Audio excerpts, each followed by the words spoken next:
while I was sitting at home having too much time thinking, I thought, what about franchising? Let's have a look at franchising. So I started researching franchising and the medical rules and regulations. At that stage, franchising is now in the ethical guidelines that you can do franchising under certain rules, but at that stage it was an absolute no-no. So I was trying to work out why and what franchising was, and were there things that we could do, just do it differently. And I found a guy on the internet in Durban that I just did. He came down to Cape Town and tried to set up some things. And then as he was sitting there, he said, I want to introduce you to a branding guy because your branding sucks, basically. So, and he introduced me to Mark Wilson. So I didn't have much money at that stage, and Mark would say, okay, I'm going to come down to Cape Town for a couple of days. You're going to pay me X, and let's see if we can try and understand what it is that you're doing and try and package it. And that was amazing, because poor Mark, I got all my money out of him because I made him get up at 7 and work till midnight. And what he was really good at, because at that stage I still just thought I was doing physio and OT with these patients. I couldn't really see a product really, and he kept trying to define that, and he really helped me package it in a way.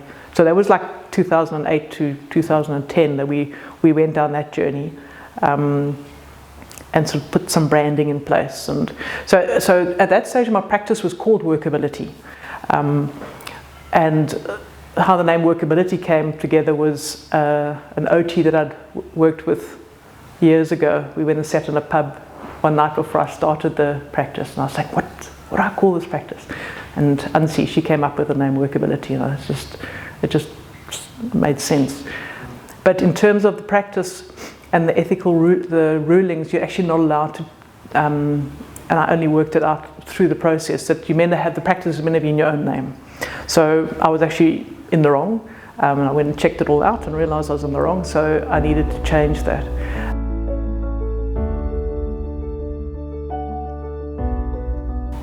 So in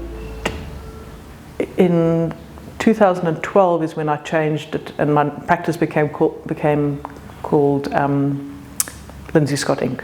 So that's the same practice, but then we had the name Workability. So Mark had introduced me to Martin Engel, and he had an IT system, but that's not even telling you all the stories before that, because I dealt with 3 other IT companies. I threw every cent I had down big dark holes to try and build IT systems, and I got quite badly burnt, but I learned a lot, but just realized it was a lot harder to be able to spec out what you needed to do, and how the industry was changing all the time, and I wasn't always sure where things were going. And I'd love to say it's different now, but it's exactly the same now. New things get thrown at you. Suddenly there's something new in the Gazette. You need to try and change things. You need to try and navigate it. So to deal with a company that you sort of give them, a spec to go and do, by the time they'd done it, the industry had moved on.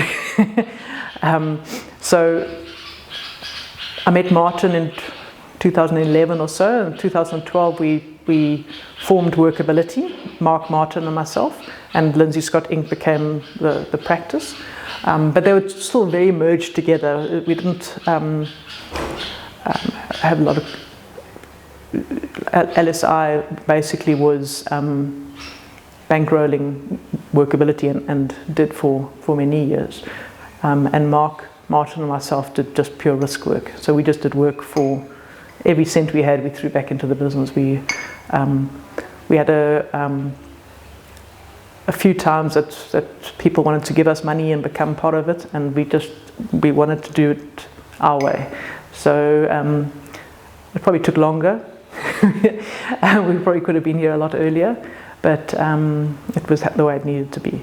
So yeah, so we started then in 2012 trying to develop the IT system, and had a fantastic OT that worked with me, Fiona Baker, and she could just help me put more structure in place, and we started speaking it out, and we went down this rabbit hole and that rabbit hole, and